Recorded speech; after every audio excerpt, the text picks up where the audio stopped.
Assalamualaikum warahmatullahi wabarakatuh. Perkenalkan, nama saya Safa Hafsana Diva dengan NIM 210509740447 dari Prodi Pendidikan Teknologi Informasi kelas 2021A. Di video kali ini, saya akan menjelaskan mengenai standarisasi jaringan komputer. Standarisasi jaringan merupakan sebuah aturan atau ketentuan yang diharuskan untuk dipatuhi oleh setiap brand. Standarisasi ini bisa disebut juga aturan main untuk jaringan komputer. Macam-macam standarisasi jaringan. Yang pertama ada ISO atau International Organization for Standardization, yang merupakan sebuah organisasi internasional yang bertugas untuk menetapkan standar atau ketentuan yang berada di bidang industrial dan komersial di seluruh dunia. Standar yang ditentukan oleh ISO sudah banyak sekali. Yang sudah kita ketahui saat ini yaitu standar jenis film fotografi, ukuran kartu telepon, kartu ATM bank, dan standar pengkabelan. Yang kedua ada TIA atau Telecommunication Industry Association, merupakan organisasi yang bekerjasama dengan Electronic Industry Association atau EAA. Mereka bekerjasama di bidang industri pengkabelan. TIA dikenal bagus untuk mengembangkan standarisasi pemasangan kabel menggunakan desain dan instalasi pemasangan kabel yang tersusun rapi. Karena itu dapat mendukung suatu cakupan aplikasi yang luas dan memenuhi kebutuhan kecepatan yang tinggi untuk saat ini dan masa depan. Selanjutnya yaitu Institute of Electrical and Electronic Engineer atau disebut IEEE. Merupakan organisasi internasional yang bertujuan mengembangkan teknologi untuk meningkatkan derajat kemanusiaan. Sebelumnya, IEEE memiliki kepanjangan yang di dalam bahasa Indonesia, berarti Institut Insinyur Listrik dan Elektronik. Namun, kepanjangan itu sudah tak lagi digunakan karena sering berkembangnya bidang ilmu dan aplikasi yang diperdalam organisasi ini, sehingga kata elektronik sudah tak lagi digunakan. IEEE mencakup pengembangan di bidang telekomunikasi, jaringan komputer, kelistrikan, elektrik, dan antariksa. International Telecommunication Union atau ITU merupakan organisasi yang bertujuan untuk mengatasi masalah telekomunikasi internasional.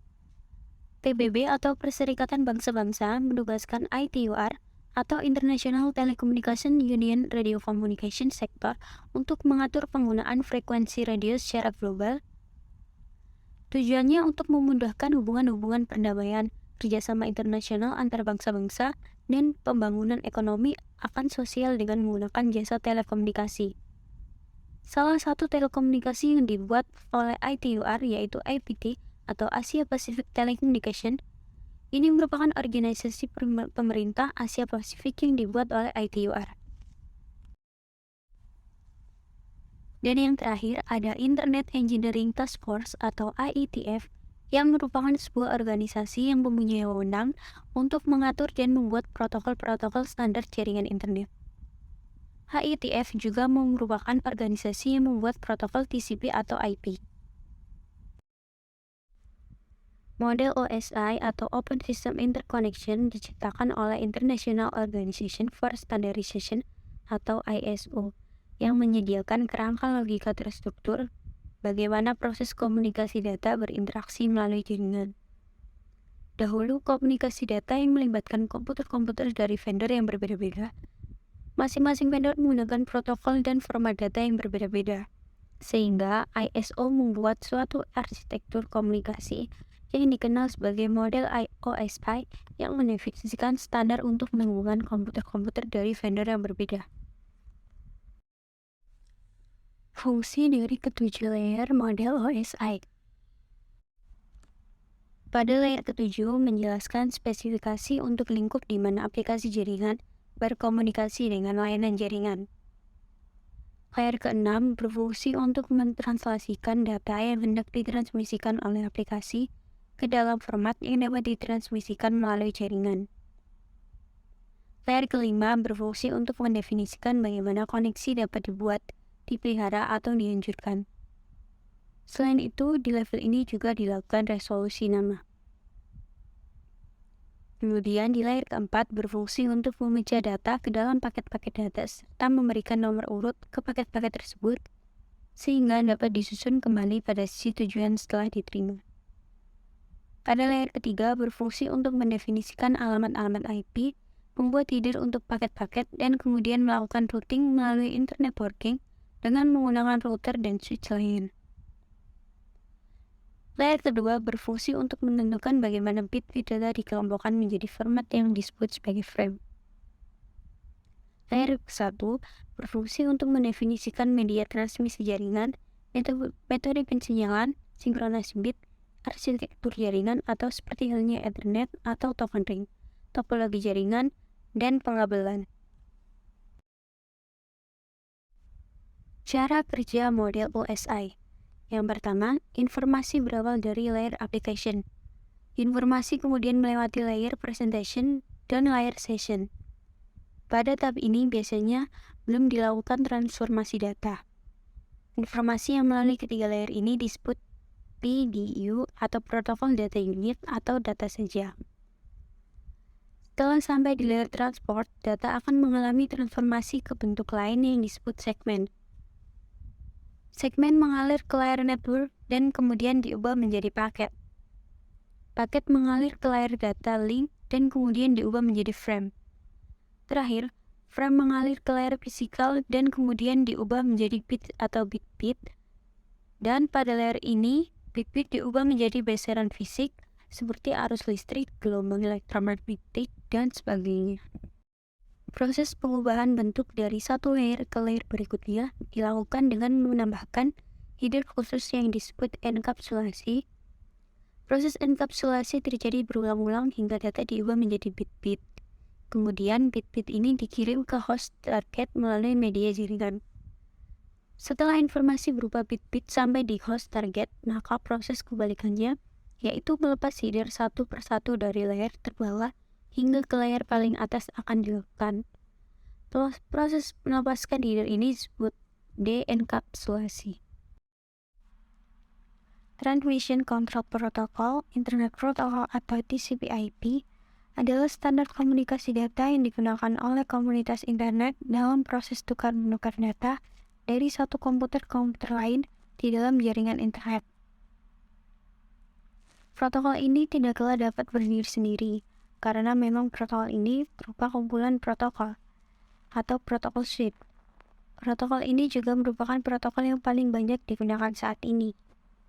Data tersebut diimplementasikan dalam bentuk perangkat lunak atau software di sistem operasi.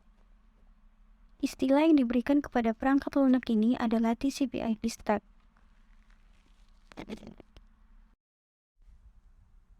Keunggulan TCP/IP adalah sebagai berikut. Open Protocol Standard, yaitu tersedia secara bebas dan dikembangkan independen terhadap komputer hardware ataupun sistem operasi apapun. Karena didukung secara luas, TCP/IP sangat ideal untuk menyatukan bermacam hardware dan software walaupun tidak berkomunikasi lewat internet. Independen dari physical network hardware. Ini menyebabkan TCP/IP dapat mengintegrasikan bermacam network, baik melalui Ethernet, token ring, dial-up, dan media transmisi fisik lainnya. Skema pengelamatan yang umum menyebabkan device menggunakan TCP/IP dapat menghubungi alamat device-device lain di seluruh network, bahkan internet sekalipun. High Level Protocol Standard yang dapat melayani user secara luas. Kemudian, konsep layering TCP/IP. Yang pertama, layer application merupakan data bagi pengguna dan kontrol dialog. Dan yang kedua, layer transport adalah komunikasi antar perangkat dukungan di seluruh jaringan yang beragam. Yang ketiga, layer internet, yaitu untuk menentukan jalur terbaik melalui jaringan. Dan yang terakhir, layer network access untuk mengontrol perangkat keras dan media yang membentuk jaringan. Perbedaan antara model TCP/IP dan model OSI. TCP/IP hanya menggunakan satu lapisan, yaitu application layer, untuk mendefinisikan fungsionalitas lapisan atas. Sedangkan OSI menggunakan 3 lapisan, yaitu application, presentation, dan session. TCP/IP menggunakan satu lapisan, yaitu physical layer, untuk mendefinisikan fungsionalitas lapisan bawah. Sedangkan OSI menggunakan dua lapisan, yaitu physical dan data link layer. Ukuran header TCP/IP adalah 20 byte, sedangkan header OSI adalah 5 byte. TCP/IP adalah standar berorientasi protokol, sedangkan OSI adalah model generik berdasarkan fungsionalitas setiap lapisan. TCP/IP mengikuti pendekatan horizontal, sedangkan OSI mengikuti pendekatan vertikal. Dalam TCP/IP, protokol dikembangkan terlebih dahulu dan kemudian modelnya dikembangkan. Di OSI, model dikembangkan terlebih dahulu dan kemudian protokol di setiap lapisan dikembangkan.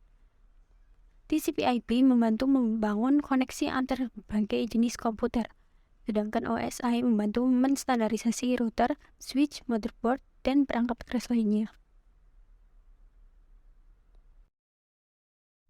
Sekian dari saya, kurang lebihnya mohon maaf. Saya akhiri. Wassalamualaikum warahmatullahi wabarakatuh.